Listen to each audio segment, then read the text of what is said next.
श्री कृष्णम वंदे जगद्गुरु। इदम श्री सद्गुरुवे नमः। वांग्मय नंबर 10, गायत्री साधना का गुह्य विवेचन, ऑडियो नंबर 38। पिछले कुछ ऑडियो में गुरुदेव गायत्री सहस्त्र नाम के नामों की व्याख्या बता रहे थे। गुरुदेव ने बताया कि नामों की महिमा ऐसी है कि आपका चरित्र पावन हो जाता है। आप माँ गायत्री के मातृ भक्त हो जाते हैं। वो आपके आचार विचार में समग्र परिवर्तन कर उज्जवल चरित्र और उज्जवल भविष्य का मार्ग प्रशस्त करती है। गुरुदेव कहते हैं कि गायत्री एक ऐसी समग्र साधना है जो मनुष्य के आध्यात्मिक, मानसिक और नैतिक विकास का मार्ग प्रशस्त करती है। इसे आत्मशुद्धि, ज्ञान और सद्गुणों की आधारशिला माना गया है, जो साधक के भीतर छिपी दैवीय शक्तियों को जागृत करती है। यह अहंकार का नाश कर चरित्र निर्माण, विवेक, ईमानदारी और आत्म कल्याण की भावना को विकसित करती है। गायत्री के त्रिगुणात्मक स्वरूप के माध्यम से व्यक्ति जीवन में संतुलन, शक्ति और समृद्धि प्राप्त करता है। साथ ही इसके वैज्ञानिक पक्ष के अनुसार मंत्र की ध्वनि और साधना की प्रक्रिया मन तथा चेतना को सकारात्मक रूप से प्रभावित करती है। निरंतर अभ्यास से साधक शारीरिक, मानसिक, सामाजिक और आध्यात्मिक रूप से उन्नति करता है तथा जीवन को अधिक सार्थक, संतुलित और श्रेष्ठ बना पाता है। अब आगे गुरुदेव हम सभी को बता रहे हैं गायत्री की 24 शिक्षाएं। ओम भूर्भुवः स्वः। भूर्भुवः स्वस्त्रयो लोका व्याप्तमों ब्रह्म तेषु हि स एव तथ्यतो ज्ञानी यस्तद्वेति विचक्षणः। अर्थात भूः, भुवः और स्वः, ये 3 लोक हैं। इन तीनों लोकों में ओम ब्रह्म व्याप्त है। जो बुद्धिमान उस ब्रह्म को जानता है वह ही वास्तव में ज्ञानी है। परमात्मा का वैदिक नाम ओम है। ब्रह्म की स्फुरणा का सूक्ष्म प्रकृति पर निरंतर आघात होता रहता है। इन्हीं आघातों के कारण सृष्टि में गतिशीलता उत्पन्न होती रहती है। कांसे के बर्तन पर जैसे हथौड़ी की हल्की चोट मारी जाए तो वह बहुत देर तक झंझनाता रहता है, इसी प्रकार ब्रह्म और प्रकृति के मिलन स्पंदन स्थल पर ओम की झंकार होती रहती है। इसीलिए यही परमात्मा का स्वयं घोषित नाम माना गया है। यह ओम तीनों लोक में व्याप्त है। भूः पृथ्वी, भुवः पाताल, स्वः स्वर्ग, यह तीनों ही लोक परमात्मा से परिपूर्ण है। भूः शरीर, भुवः संसार, स्वः आत्मा, यह तीनों ही परमात्मा के क्रीड़ा स्थल हैं। इन सभी स्थलों को निखिल विश्व ब्रह्मांड को भगवान का विराट रूप समझकर वही आध्यात्मिक उच्च भूमिका प्राप्त करने का प्रयत्न करना चाहिए, जो गीता के 11वें अध्याय में भगवान ने अर्जुन को अपना विराट रूप दिखाकर प्राप्त कराई थी। परमात्मा को सर्वत्र, सर्वव्यापक, सर्वेश्वर, सर्वात्मा देखने वाला मनुष्य माया, मोह, ममता, संकीर्णता, अनुदारता, कुविचार एवं कुकर्मों की अग्नि में झुलसने से बच जाता है और हर घड़ी परमात्मा के दर्शन करने के परमानंद सुख में निमग्न रहता है। ओम भूः भुवः स्वः का तत्व ज्ञान समझ लेने वाला ब्रह्मज्ञानी एक प्रकार से जीवन मुक्त ही हो जाता है। तत्त्वज्ञास्तु विद्वांसो ब्राह्मणः स्वतपश्चेह अंधकारं पाकुर्युर्लोकादज्ञानसंभवम्। अर्थात तत्वदर्शी विद्वान ब्राह्मण अपने एकत्रित तप के द्वारा संसार से, अज्ञान से उत्पन्न अंधकार को दूर करें। ब्राह्मण वे हैं जो तत्व को, वास्तविकता को, परिणाम को देखते हैं, जिन्होंने अपनी पढ़ाई को भाषा, साहित्य, शिल्प कला, विज्ञान आदि की पेट भरू शिक्षा तक ही सीमित न रखकर जीवन का उद्देश्य आनंद और साफल्य प्राप्त करने की विद्या भी सीखी है। शिक्षित तो गली कूचों में मक्खी मच्छरों की तरह भरे पड़े हैं, पर विद्वान कोई विरले ही होते हैं। जो विद्वान हैं वे ही ब्राह्मण हैं। भगवान ने जिन्हें तत्वदर्शी और विद्वान बनने की सुविधा एवं प्रेरणा दी है, उन ब्राह्मणों को अपनी जिम्मेदारी अनुभव करनी चाहिए, क्योंकि वे सबसे बड़े धनी हैं। लोग व्यर्थ ही ऐसा सोचते हैं कि धन की अधिकता ही सुख का कारण है। सच बात यह है कि बिना सद्ज्ञान के कोई मनुष्य सुख शांति का जीवन नहीं बिता सकता, चाहे वह करोड़ों करोड़ रुपए का स्वामी क्यों न हो। भारतवासी सद्ज्ञान का महत्व आदिकाल से समझते आए हैं, इसीलिए यहाँ सद्ज्ञान के, ब्रह्म ज्ञान के धनी ब्राह्मणों की मान प्रतिष्ठा सबसे अधिक होती रहती है। आज इस गए बीते जमाने में भी उसकी चिन्ह पूजा किसी न किसी रूप में ब्राह्मणों के अनाधिकारी वंशजों तक को प्राप्त हो जाती है। ब्राह्मणत्व विश्व का सबसे बड़ा धन है। रत्नों का भंडार बढ़िया, कीमती, मजबूत तिजोरी में रखा जाता है।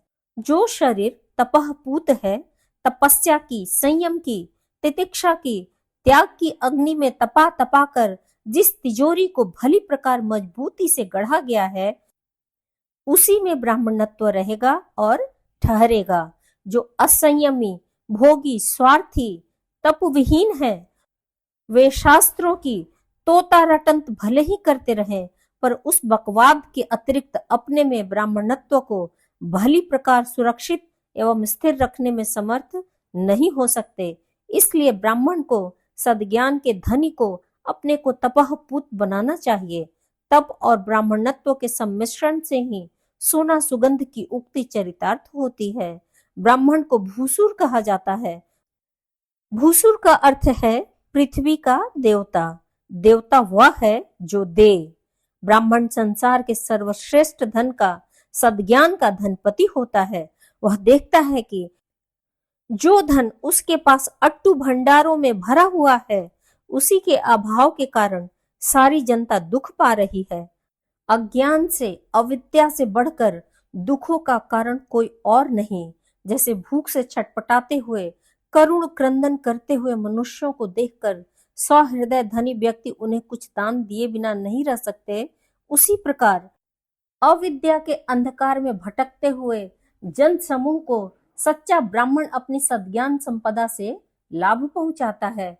यह कर्तव्य आवश्यक एवं अनिवार्य है। यह ब्राह्मण की स्वाभाविक जिम्मेदारी है। गायत्री का प्रथम शब्द तत् ब्राह्मणत्व की इस महान जिम्मेदारी की ओर संकेत करता है। जिसकी आत्मा जितने अंशों में तत्वदर्शी, विद्वान और तपस्वी है, वह उतने ही अंश में ब्राह्मण है। यह ब्राह्मणत्व जिस वर्ण, कुल, वंश के मनुष्य में निवास करता है, उसी का यह कर्तव्य धर्म है कि अज्ञान से उत्पन्न अंधकार को दूर करने के लिए जो कुछ कर सकता हो, अवश्य करता रहे। अगला है स।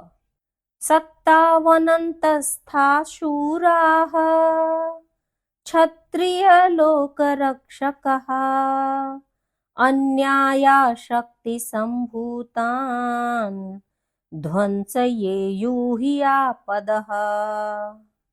अर्थात सत्तावान वीर संसार के रक्षक क्षत्रिय अन्याय और अशक्ति से उत्पन्न होने वाली आपत्तियों को नष्ट करें। जन बल, शरीर बल, बुद्धि बल, सत्ता, शक्ति, पद, शासन, गौरव, बड़प्पन, संगठन, तेज, पुरुषार्थ, चातुर्य, साधन, साहस, शौर्य, यह क्षत्रित्व के लक्षण है। जिनके पास इन वस्तुओं में से जितनी अधिक मात्रा है, उतने ही अंशों में उसका क्षत्रियत्व बढ़ा हुआ है। देखा गया है कि यह क्षत्रियत्व जब अनाधिकारियों के हाथ में पहुंच जाता है, तो इससे उनमें अहंकार और मद बढ़ जाता है। अहंकार को बड़प्पन समझकर वे उसकी रक्षा के लिए अनेक प्रकार के अनावश्यक खर्च और आडंबर बढ़ाते हैं। उसकी पूर्ति के लिए अधिक धन की आवश्यकता पड़ती है। जिसे वे अनीति, अन्याय, शोषण, अपहरण आदि द्वारा पूरा करते हैं। दूसरों को सताने में अपना पराक्रम समझते हैं। व्यसनों की अधिकता होती जाती है और इंद्रिय लिप्सा में प्रवृत्ति बढ़ती है। ऐसी दशा में वह क्षत्रियत्व उस व्यक्ति की आत्मा को ऊंचा उठाने और तेजस्वी महापुरुष बनाने की अपेक्षा अहंकारी, दंभी, अत्याचारी, व्यसनी और दुराचारी बना देता है। ऐसे दुरुपयोग से बचना ही उचित है। गायत्री का 100 अक्षर कहता है कि हे सत्तावानों, तुम्हें सत्ता इसीलिए दी गई है कि शोषितों और निर्बलों को हाथ पकड़कर ऊंचा उठाओ, उनकी सहायता करो। जो दुष्ट उन्हें निर्बल समझकर सताने का साहस करते हैं, उन्हें अपनी शक्ति से परास्त करो। बुराइयों से लड़ने और अच्छाइयों को बढ़ाने के लिए ही ईश्वर शक्ति देता है। उसका उपयोग इसी दिशा में होना चाहिए। अब है वी शक्त्या तु कर्तव्या उचिता भावपूर्तयः न तु शक्तया नया कार्यम् दर्पौद्धत्य प्रदर्शनम। अर्थात धन की शक्ति द्वारा तो उचित अभाव की पूर्ति करनी चाहिए, उस शक्ति द्वारा घमंड और उद्धतता का प्रदर्शन नहीं करना चाहिए। विद्या और सत्ता की भांति धन भी एक महत्वपूर्ण शक्ति है। इसका उपार्जन इसलिए आवश्यक है कि अपने तथा दूसरों के उचित अभाव की पूर्ति की जा सके। शरीर, मन, बुद्धि तथा आत्मा के विकास के लिए, सांसारिक उत्तरदायित्वों की पूर्ति के लिए धन का उपयोग होना चाहिए और इसलिए उसे कमाया जाना चाहिए। पर कई व्यक्ति प्रचुर मात्रा में धन जमा करने में अपनी प्रतिष्ठा अनुभव करते हैं। अधिक धन का स्वामी होना उनकी दृष्टि में कोई बहुत बड़ी बात होती है। अधिक कीमती सामान का उपयोग करना, अधिक अपव्यय, अधिक भोग, अधिक विलास, इन्हें जीवन की सफलता के चिन्ह मालूम पड़ते हैं। इसलिए जैसे भी बने वैसे धन कमाने की उनकी तृष्णा प्रबल रहती है। इसके लिए वे धर्म अधर्म का, उचित अनुचित का विचार करना भी छोड़ देते हैं। धन में उनकी इतनी तन्मयता होती है कि स्वास्थ्य, मनोरंजन, स्वाध्याय, आत्मोन्नति, लोक सेवा, ईश्वराराधन आदि सभी उपयोगी दिशाओं से वे मुंह मोड़ लेते हैं। धनपतियों को एक प्रकार का नशा सा चढ़ा रहता है, जिससे उनकी सद्बुद्धि, दूरदर्शिता और सत असत परीक्षणी प्रज्ञा कुंठित हो जाती है। धनोपार्जन की यह दशा निंदनीय है। धन कमाना आवश्यक है, इसलिए कि उससे हमारी वास्तविक आवश्यकताएं उचित सीमा तक पूरी हो सकें। इसी दृष्टि से प्रयत्न और परिश्रम पूर्वक लोग धन कमावें। गायत्री का वी अक्षर वित्त के, धन के संबंध में यही संकेत करता है। उसके आगे है तुषाराणां प्रपाते अपि धर्म आत्मनः महिमा च प्रतिष्ठा च प्रोक्तो अपारः श्रमस्य ही। अर्थात तुषारापात में भी प्रयत्न करना आत्मा का धर्म है। श्रम की महिमा और प्रतिष्ठा अपार है, ऐसा कहा गया है। मनुष्य जीवन में विपत्तियां, कठिनाइयां, विपरीत परिस्थितियां, हानियां और कष्ट की घड़ियां भी आती ही रहती हैं। जैसे रात और दिन समय के दो पहलू हैं, वैसे ही संपदा और विपदा, सुख और दुख भी जीवन रथ के दो पहिए हैं। दोनों के लिए ही मनुष्य को धैर्य पूर्वक तैयार रहना चाहिए। न विपत्ति में छाती पीटे और न संपत्ति में इतरा कर तिरछा चले। कठिन समय में मनुष्य के 4 साथी हैं। पहला विवेक, दूसरा धैर्य, तीसरा साहस और चौथा प्रयत्न।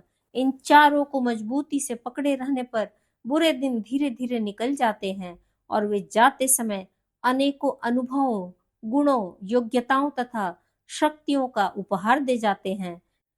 चाकू पत्थर पर घिसे जाने पर तेज होता है, सोना अग्नि में पड़कर खरा सिद्ध होता है। मनुष्य कठिनाइयों में पड़कर इतनी शिक्षा प्राप्त करता है जितनी कि 10 गुरु मिलकर भी नहीं सिखा सकते। इसलिए कष्ट से डरना नहीं चाहिए, वरन उपरोक्त 4 साधनों द्वारा संघर्ष करके उसे परास्त करना चाहिए। परिश्रम, प्रयत्न, कर्तव्य यह मनुष्य के गौरव और वैभव को बढ़ाने वाले हैं। आलसी, भाग्यवादी, कर्महीन, संघर्ष से डरने वाले, अव्यावहारिक मनुष्य प्रायः सदा ही असफल होते रहते हैं। जो कठिनाइयों पर विजयी होना और आनंदमय जीवन का रसास्वादन करना चाहते हैं, उन्हें गायत्री रस का तू शब्द उपदेश करता है कि प्रयत्न करो, परिश्रम करो, कर्तव्य पथ पर बहादुरी से डटे रहो, क्योंकि पुरुषार्थ की महिमा अपार है। पुरुष कहने का अधिकारी वही है जो पुरुषार्थी है। आगे है वद नारिम बिना कोन्यो निर्माता मनुसंततेह सहत्वं रचना शक्ते स्वयाः नार्या ही ज्ञायताम। अर्थात नारी के बिना मनुष्य को बनाने वाला दूसरा और कौन है? अर्थात मनुष्य के निर्मात्री नारी ही है। नारी को अपनी रचना शक्ति का महत्व समझना चाहिए। जन समाज 2 भागों में बटा हुआ है, पहला नर, दूसरा नारी। नर की उन्नति, सुविधा एवं सुरक्षा के लिए काफी प्रयत्न किया जाता है, परंतु नारी हर क्षेत्र में पिछड़ी हुई है। फलस्वरूप हमारा आधा समाज, आधा संसार, आधा परिवार, आधा जीवन पिछड़ा हुआ ही रह जाता है। जिस रथ का एक पहिया बड़ा, एक छोटा हो, जिस हल में एक बैल बड़ा और दूसरा बहुत छोटा जुता हो, उसके द्वारा संतोषजनक कार्य नहीं हो सकता। हमारा देश, समाज, समुदाय तब तक सच्चे अर्थों में विकसित नहीं कहा जा सकता जब तक कि नारी को भी नर के समान ही अपनी क्रियाशीलता एवं प्रतिभा प्रकट करने का अवसर प्राप्त न हो। नारी से ही नर उत्पन्न होता है। बालक का आदि गुरु उसकी माता होती है। पिता के वीर्य की एक बूंद ही निमित्त होती है।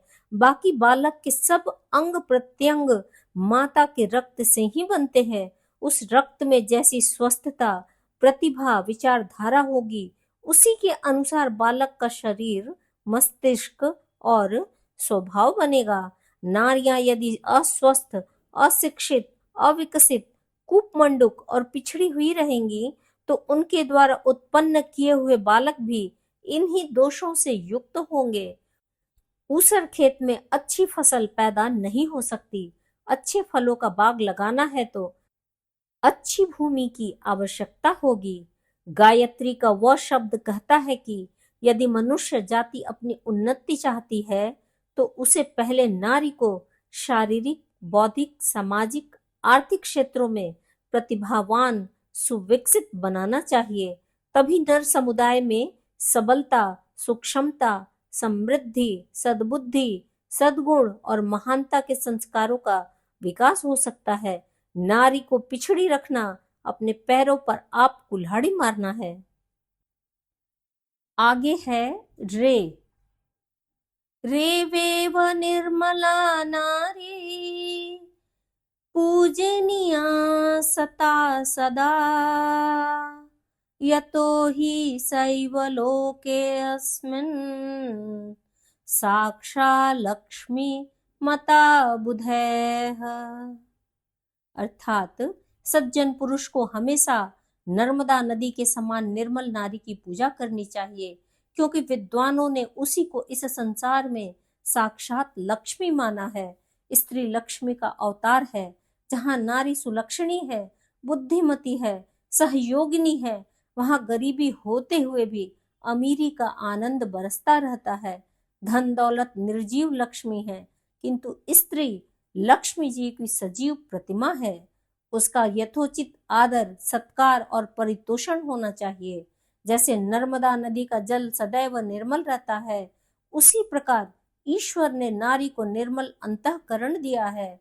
परिस्थिति दोषों के कारण अथवा दुष्ट संगति से कभी कभी उसमें विकार पैदा हो जाते हैं, पर इन कारणों को बदल दिया जाए तो नारी हृदय पुनः अपनी शाश्वत निर्मलता पर लौट आता है।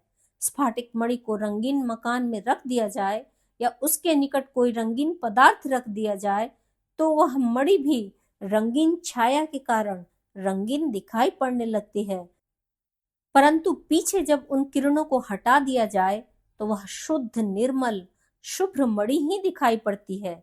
इसी प्रकार नारी जब बुरी परिस्थितियों में फंसी है तब बुरी दिखाई देती है। उस परिस्थिति का अंत होते ही वह निर्मल एवं निर्दोष हो जाती है। वैधव्य, किसी की मृत्यु, घाटा आदि दुर्घटनाएं घटित होने पर उसे नव आगंतुक वधू के भाग्य का दोष बनाना नितांत अनुचित है। ऐसी घटनाएं होतव्यता के अनुसार होती हैं। नारी तो लक्ष्मी का अवतार होने से सदा ही कल्याणी और मंगलमयी है।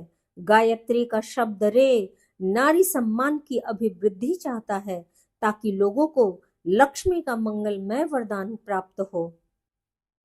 आइए हम सब आज के स्वाध्याय से सच्चे अर्थों में ब्राह्मण बनने की प्रेरणा को प्राप्त करें और गुरुदेव के द्वारा दिखाए हुए मार्ग पर चलते हुए ब्राह्मणत्व की इस महान जिम्मेदारी को समझते हुए अज्ञान से उत्पन्न हुए अंधकार को दूर करने के लिए जो कुछ हम कर सके वो अवश्य करें। इसके साथ ही आज का स्वाध्याय यहीं तक। सभी को प्रणाम। 21वीं सदी उज्जवल भविष्य। भारत माता की जय। प्रणाम सभी को। वांग्मय अर्थात साहित्य, शब्द, भावना और विचार का संग्रह। योग ऋषि पंडित श्री राम शर्मा आचार्य जी की इस धरोहर को ऑडियो रूप से सुनने के लिए चैनल को लाइक करें, सब्सक्राइब करें और नोटिफिकेशन ऑन करें। आइए गुरुदेव की वाणी जन जन तक पहुंचाएं। सभी को आभार।